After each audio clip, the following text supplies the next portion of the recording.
I think about, man, I have to perform songs every single night or every other night. Everyone knows Bruno Mars, the performer, but nobody knew the real Bruno, the kid who performed 1,000 shows before age 10. The teenager who slept in abandoned zoos. The man who lost everything to gambling. At 39, Bruno decided to tell the whole story. Not just about the money he owes, not just about Jessica walking away, but about the childhood trauma that drove him to fame, the addiction that almost killed his career, and the dark family secret he's carried for decades. What he revealed will change everything. Bruno Mars was just 4 years old when most kids were still learning to read. While others played with toys, he was already performing 2 shows a night, 5 days a week. His family had a musical act in Wiki and he became their star. They called him Little Elvis because he wore a tiny glitter jumpsuit and copied Elvis Presley's moves like he was born to do it. He was so good that in 1990, at just 5, he stole the spotlight at the Aloha Bowl halftime show in front of 40,000 people. At 6, he appeared on the Arsenio Hall show. Then he had a small role in the movie Honeymoon in Vegas in 1992 and made $600 for one day's work. He joked later that it was his first Vegas residency. Before he even turned 10, he had performed nearly 1,000 shows. That kind of start builds something deep inside. Maybe that's why years later, when he was rehearsing for the Super Bowl halftime show, he said it felt like recess. But life didn't stay that shiny for long. When Bruno was 12, his parents divorced and the family act ended. Suddenly, there was no stage, no lights, and no money. Bruno, his dad, and his brother slept wherever they could. Sometimes in a yellow '93 Cadillac, sometimes on rooftops in Wiki, and even once in an abandoned bird zoo where peacocks screamed all night. They didn't have a real bathroom, so they'd sneak into hotel pools just to take a shower. Dinner was often just Spam musubi from 7-Eleven. For 5 months, they had no electricity. He practiced guitar by moonlight because they couldn't afford amps. At school, kids teased him for wearing thrift store clothes, but Bruno kept pushing. He earned $75 a night impersonating Michael Jackson so he could pay for demo tapes and bus fare. That struggle made him tough. Pasted text.txt. Part 2. In 2003, music labels heard his demo and said he should be the next Ricky Martin. They wanted him to sing in Spanish.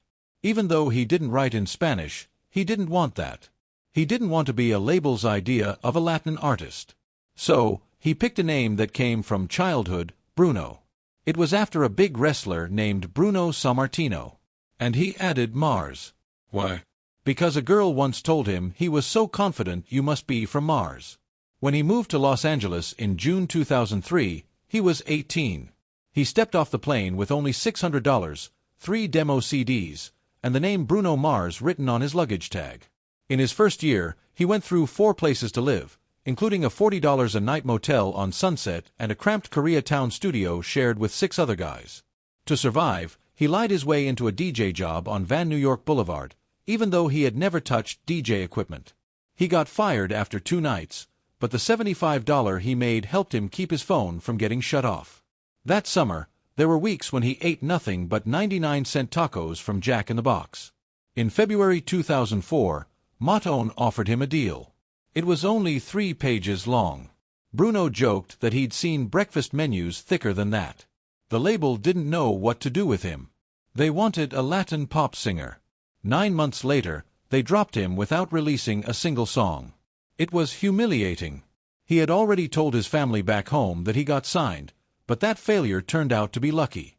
Another artist dropped by Matone at the same time was Philip Lawrence. The two became friends. They promised each other they would make music that record labels couldn't ignore. By 2006, Bruno and Philip were broke but driven. They wrote music in the back of Philip's beat-up '99 Toyota Corolla parked outside a small studio in Hollywood. Ari Levine ran the studio. He had gear. Bruno and Philip had ideas. They'd buy him burritos from 7-Eleven as payment. Whenever a chord or beat felt good, they'd shout, "That's a SME." That became their name, the Smezingtons. They worked 10 hours a day, 6 days a week, analyzing hit songs and learning how to write their own. They studied more than 1,000 songs before even releasing one. Then Bruno's sister, Hey, stepped in. She was working in fashion in West Hollywood and slipped one of his demo CDs to a guy named Mike Lynn. Mike worked for Dr. Dre. At first, he almost tossed the CD because the voice sounded weird, like a chipmunk. But at 43 seconds in, Bruno hit a high note that made Mike stop and rewind. He flew Bruno out for a meeting at Record One Studios. They didn't offer a deal, but the fact that someone important had noticed gave Bruno a real boost. In LA, being seen by the right person can change everything. To survive, they sold a song they had written for themselves called Lost to Menudo for $20,000. It was just enough to avoid getting kicked out of their place. But their big break came when they wrote the chorus for Florita's Right Round. The song hit #1 and sold 636,000 downloads in its first week. That was a digital record at the time. Then they wrote Bob O's Nothing on You, and it was another hit. By the time Bruno released Just the Way You Are in 2010, songs he helped create had already sold more than 15 million downloads for other people. Bruno Mars didn't explode onto the scene overnight. His solo journey began with a Blink and You Miss It EP called It's Better If You Don't Understand. It dropped on May 11, 2010 with barely any attention, just 13 minutes long, only 4 songs, and by the end of 2011, it had sold just 27,000 copies in the US. It looked small, forgettable even. But hidden in that short EP were songs that would become the backbone of something much bigger.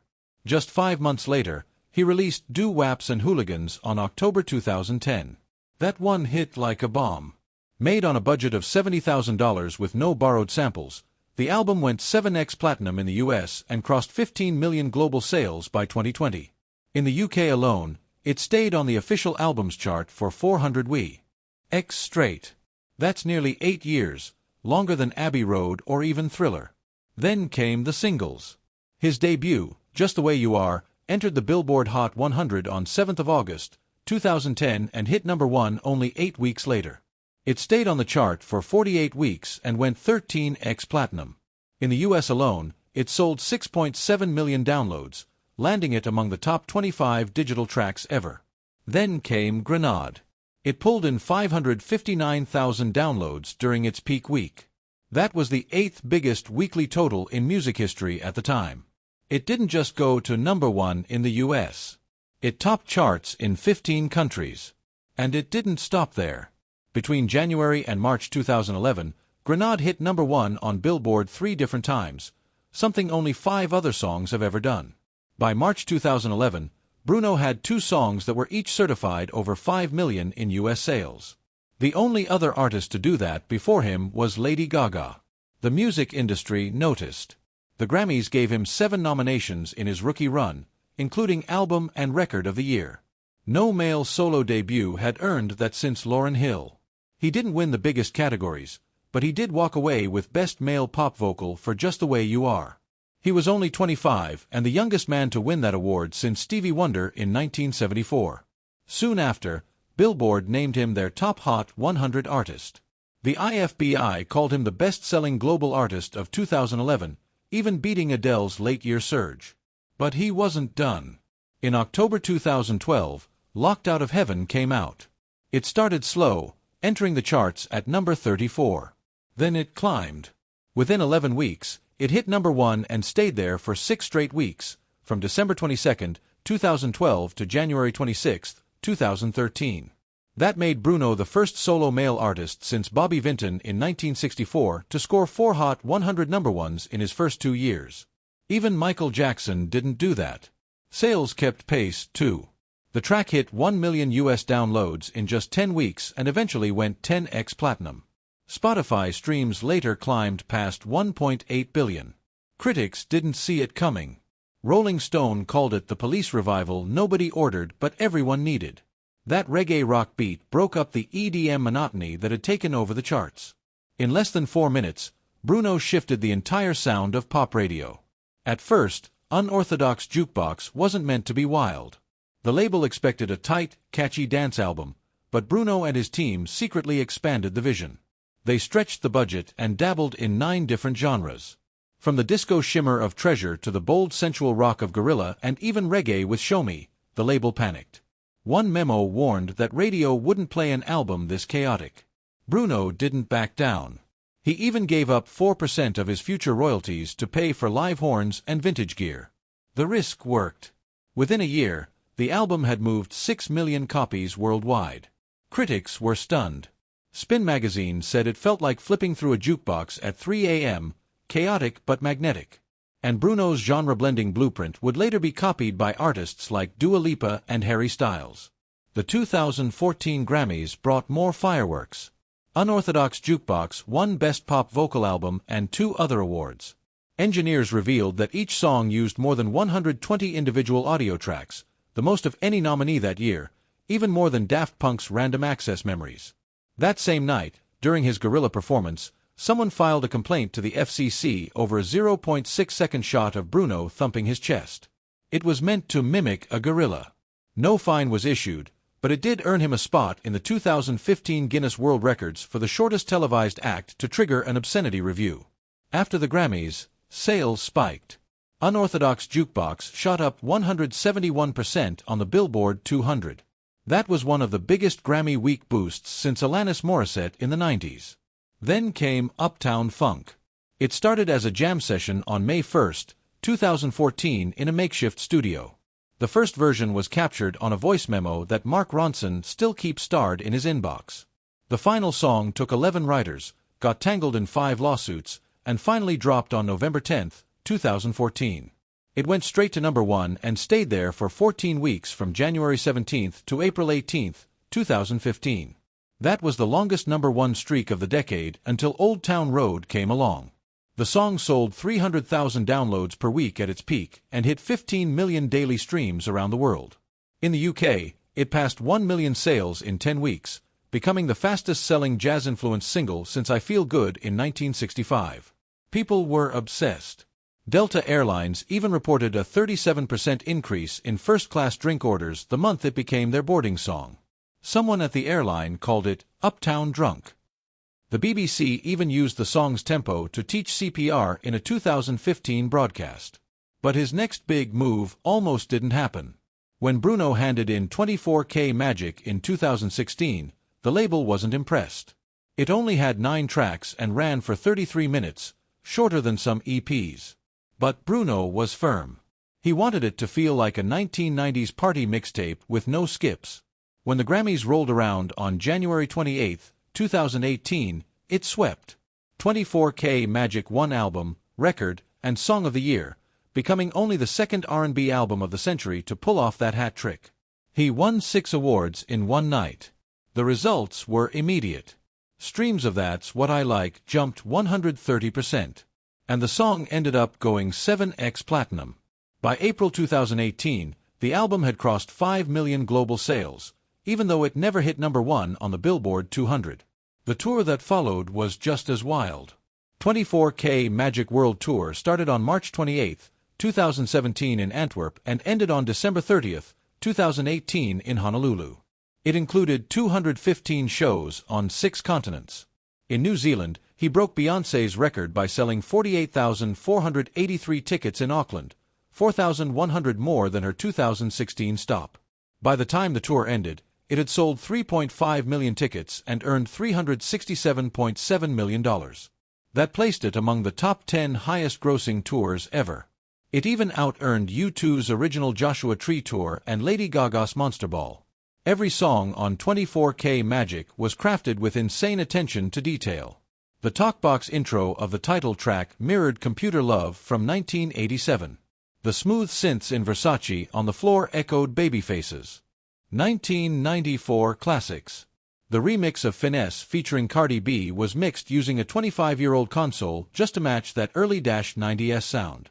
Even the 9-track count wasn't random. Bruno said his favorite cassette, Bobby Brown's Don't Be Cruel, had 9 songs on each side. Critics loved it. One called the album Pop's Most Valuable History Lesson, and others credited it with bringing funk back into the mainstream at a time when everything was about EDM drops. And somehow he still had more surprises. In September 2018, Bruno recorded the hook for Gucci Mane's Wake Up in the Sky in less than 30 minutes. The track came out on September 14th. It peaked at number 11, but had staying power. By July 2025, it had gone 6x platinum and pulled in 1.4 billion Spotify streams, more than many #1 hits that year. It was late at night in Las Vegas. The Dolby Live Theater was packed. At 11:47 p.m., Bruno Mars stepped into the spotlight wearing a gold tux. The room went quiet. Then he said it, "Silk Sonic is real." Seconds later, the music started. A smooth vintage ballad filled the room. The song was called "Leave the Door Open," and at exactly 12:01 a.m., it dropped for the world to hear. People didn't just like it, they loved it. It hit #4 on Billboard right away, then rose to #1 in just 4 weeks. It stayed there for 2 whole months. By mid-2022, the song had been streamed over 2.3 billion times on Spotify. Silk Sonic wasn't just real. They were unstoppable. A year later, they walked onto the Grammy stage. Both were dressed in white tuxedos. Behind them stood 18 string players, and sitting like royalty was Bootsy Collins on a velvet throne. When the song ended, the crowd rose to their feet. That night, "Leave the Door Open" won Record of the Year, Song of the Year, and Best R&B Performance. Their album, An Evening with Silk Sonic, came out in November. It was recorded the old-school way. One room, no fancy software, all analog. It sounded like 1973 in the best way. In the first week alone, it sold over 104,000 vinyl copies. That was the biggest vinyl debut for an R&B act in more than 30 years. Everything was done with care. For one song, Bruno recorded 16 different versions of just the snare drum. Anderson .Paak's final drum solo on 777 happened at 3:07 a.m. after hours of tequila-fueled jamming. Just one take. That was all it took. By the end of 2022, Silk Sonic's tour had pulled in nearly $145 million from only 37 shows. That's almost $4 million a night. Some fans paid as much as $6,500 for a single ticket. Not bad for a band chasing a retro sound in a digital age. Then came the surprise. On August 16, 2024, Bruno sent out a message, 8 p.m. Pacific Standard Time. "Bring tissues." No one knew what to expect. Minutes later, Lady Gaga dropped Die with a smile. It was everywhere. In just one day, it broke streaming records with 27.4 million plays. That was more than Adele's Easy on Me. The music video felt like a movie. It was shot on old 16mm film. Everything was black and white, just 2 voices, 1 chandelier, and flashes of Morse code that fans later translated as "One Last Dance." The song ruled the charts for 18 straight weeks and went multi-platinum in 32 countries. But it wasn't just popular, it was a money machine. During its biggest week, it earned nearly $1 million a day in publishing. Every second of that song was worth over $11. At the 2025 Grammys, Bruno and Gaga performed it with a gospel choir behind them. When Bruno hit a long, powerful note that lasted more than 11 seconds, people called him a human saxophone. That moment trended #1 on Twitter. But maybe the wildest part, the final vocal was done in one take. It was 4:12 a.m. Bruno had just smashed a tequila bottle against the studio wall. You can actually hear the glass breaking in the song at 3:18. He left it in. He said it made the song feel real. Then came a song with Rose from Blackpink. She teased it with a 9-second guitar riff on TikTok. Within 12 hours, 42 million people had watched it. When the full track dropped, it entered the Billboard Hot 100 at #3, the biggest K-pop female duet debut in history. The video, full of neon lights and flashing colors, hit 100 million YouTube views in just 19 hours. That shattered records. 9 months later at SoFi Stadium, Rose was performing when the lights went out. Then Bruno appeared. The stadium exploded. Sound meters showed it. Was louder than a jet engine. As the two sang AP together, 1.2 tons of confetti rained down. That same night, Spotify reported a streaming spike of more than 80% for the song. Almost a year after it first came out, it was suddenly back near the top of the charts. People had been wondering what AP even stood for. Finally, Bruno explained it. It meant after Party Tango. He said it was based on a night in Buenos Aires in 2019 when he and Rose danced until the sun came up. There's a video of it, but it's locked inside Bruno's phone. Only Rihanna, he joked, knows how to open it. By August 2025, the song had been streamed more than 3 billion times, and the duet added $48 million in merch sales to Blackpink's world tour. Bruno's reach across genres just kept growing. But behind all the lights and records, there was something more personal unfolding. In spring 2011, long before the Grammys and tours, Bruno met Jessica Caban at a hotel restaurant in New York.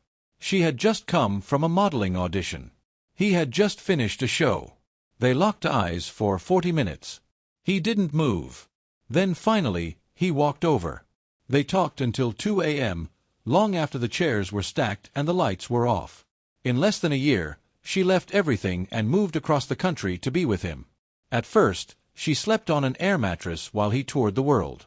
But slowly, they built a life. By 2014, they had a home in Studio City and a dog named Geronimo.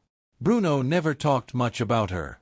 He called her "My Rock" once in an interview and moved on. Even the heartbreaking song, "When I Was Your Man," he wouldn't say much about it. He said it felt like bleeding on tape. People guessed he wrote it during a rough patch with Jessica. She rarely came to events. In 13 years, only 3 red carpets, then nothing. And in late 2024, fans noticed something strange. Her anniversary posts vanished. A few days later, Bruno flew to Tokyo alone. He was wearing the gold necklace she had given him, but he'd turned it backward to hide her initials. Then came a comment on Jessica's beach photo in January 2025. A fan asked if she and Bruno had split. She replied, "I will always celebrate and be happy for all of his continued achievements." Cheering from afar, just 15 words. But that was enough to light the internet on fire. People started digging. She had spent Christmas with her parents in San Juan. He played New Year's Eve in Vegas. It was their first December apart in over a decade. Sources claimed they were living separate lives. Others said he tried to fix things but extended his Vegas shows instead. But here's the strange part. They never confirmed a breakup. She still follows him on Instagram. He still likes her posts about her fashion line. They still co-own the house. Some say she stays in the guest room when she's in town. Some even claimed she was seen backstage at one of his shows in May, but no photos ever came out. It all started on March 15, 2024. News Nation aired a segment, one that didn't name any sources, but it didn't matter. The claim was wild enough to catch fire. They said Bruno Mars owed around $50 million to MGM Resorts after piling up gambling debt. And to pay it off, he was supposedly working it off through his Park MGM residency shows. Within hours, the internet exploded. Gossip blogs repeated the number without question. Reddit threads ran wild with posts claiming that MGM basically owned him now. Talk shows picked it up too. Shannon Sharpe even told his audience that he heard Bruno once lost $17 million in just one night at a blackjack table. It didn't matter if it was true or not. The image was too perfect.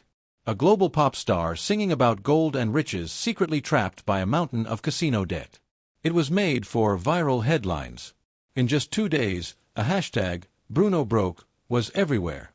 And the phrase, Bruno Mars $50 million debt, was suddenly showing up in over 4 million Google results. All of it traced back to a single anonymous claim. That same day, MGM Resorts responded fast, not with vague PR talk, but with a clear and direct statement. They told Forbes and Billboard that Bruno didn't owe them anything. Their exact words were, "no debt." They even said their relationship was based on mutual respect. And they made sure to remind everyone that Bruno was one of the world's best performers. This wasn't just about protecting his image. MGM had bigger reasons. If the public really believed their main headliner was drowning in debt, it could make investors nervous. It might even raise legal concerns. People were already whispering that MGM planted the story just to sell more tickets. But their official denial was strong enough to shut that down. Within 3 days, major outlets like Variety repeated their statement word for word, and MGM's stock price didn't budge. Wall Street, it seemed, believed them. Bruno, though, didn't release a boring statement. He turned the whole thing into a joke. During his show at Park MGM on April 12, he looked out at the crowd and said, completely serious, "Ever since they said I'm on the hook for 50 mil, my phone been dry. Where my friends at when I'm up?" The crowd roared. That one moment was clipped, shared, and watched over 6.8 million times on TikTok in just a day. A few months later, on January 28, 2025, Spotify announced that he had just hit 150 million monthly listeners. Bruno reposted it and added a caption, "Keep streaming. I'll be out of debt in no time." Then 2 weeks after that, he surprised everyone by popping up on stage with Blackpink's Rose at SoFi Stadium. His opening line, "Almost out of debt." That one went straight to Instagram and pulled in 32 million views in just 3 days. Every time he joked about it, the story lost its sting. And every time he said something, people shared it. It became free publicity for his shows and his songs. Still, there was a reason so many believed it in the first place. The number $50 million sounded big, but not impossible. In Vegas, high rollers often bet $50,000 on a single hand of blackjack. If someone like Bruno lost that kind of money just 1,000 times over a few years, the total would reach $50 million. Gambling harm experts pointed this out, saying the math actually made sense. And Bruno himself had admitted in the past that he started gambling before he was even old enough and once lost everything in a poker game. That made the rumor feel even more real. Combine that with his massive income, he reportedly earns $1.5 million per show, totaling around $90 million a year, and it wasn't hard for fans to imagine him living like some modern-day Sinatra, winning and losing fortunes under the same neon roof.